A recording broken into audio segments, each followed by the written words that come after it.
Alright, next up, the pliers. Very nice set of pliers. They're needle nose. Okay, you have the bolt holders or whatever right there,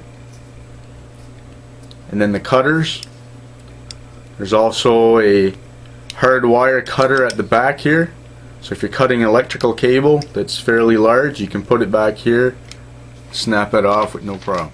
Another nice thing about these pliers, okay, is that they close and the tips actually touch each other.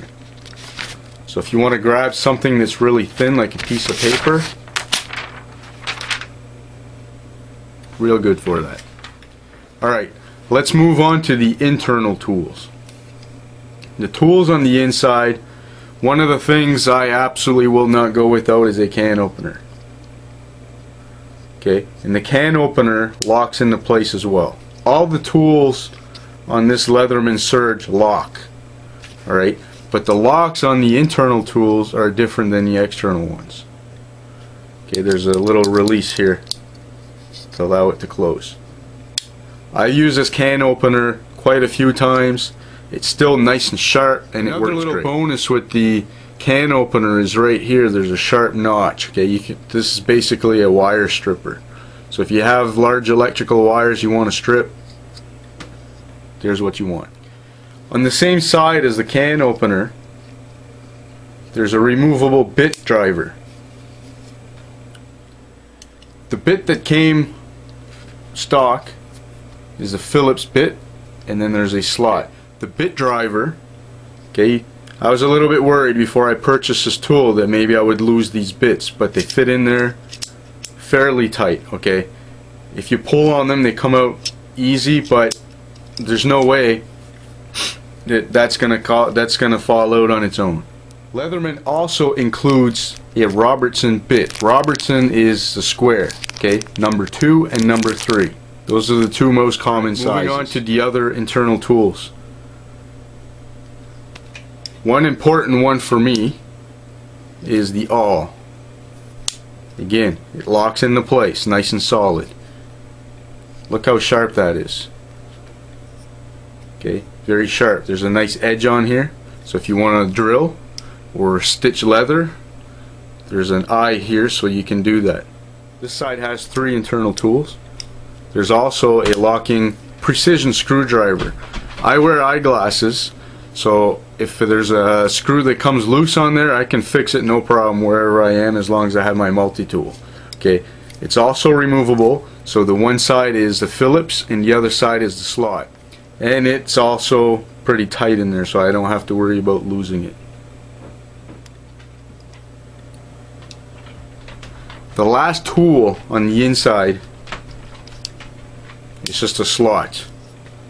It's just a slot screwdriver. Alright, I mainly use this for striking a fire steel or as a pry bar. If you want to open a paint can, okay, this is good for that. It's nice and solid. Another nice feature of this tool that Leatherman included, it's not so obvious, could be useful for some, others not so much, is there's a ruler. You have the imperial system on one side and the metric system on the other, and it goes the full length of the tool. Okay, so by opening up the tool flat like this, you can measure from 0 to 9 inches. So this tool is 9 inches long. The last item I'm going to talk about on the multi-tool itself, okay, is the lanyard ring. It's a little bit hard to see, alright, but the way you get at it is where the wood blade is. Okay, on the inside, if you put something slim and you push like this, okay, the lanyard ring will come up.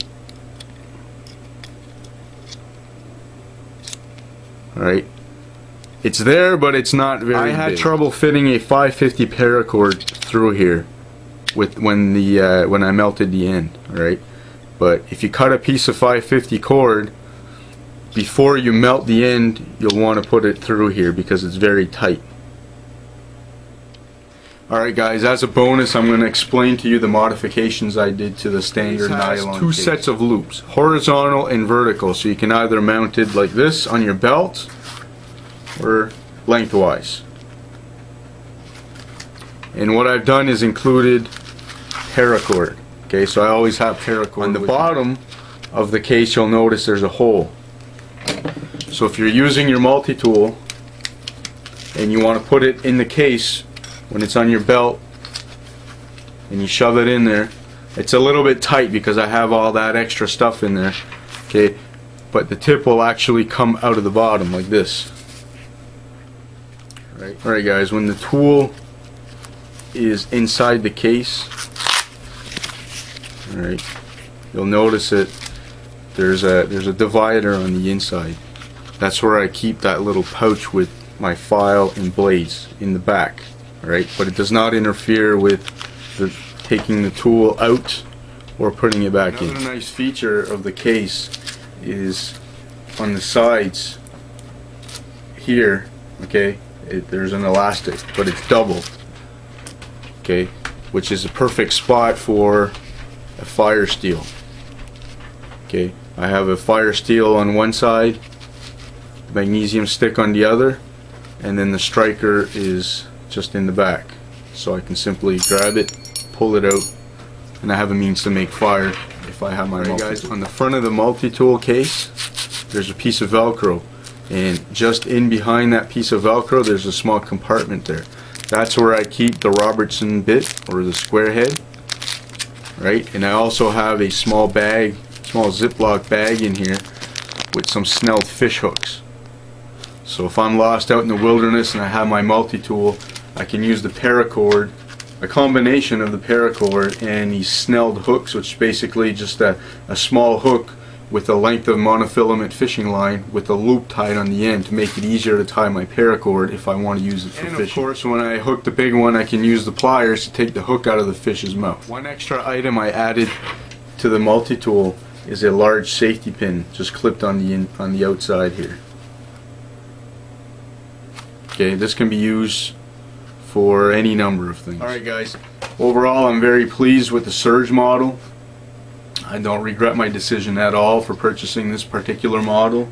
If it was more expensive I would have bought it anyways, okay? I like it that much. Every tool and accessory on this multi-tool, alright, I have a use for. Very useful. Highly recommend. Thanks for watching. You have a great day. We'll see you soon.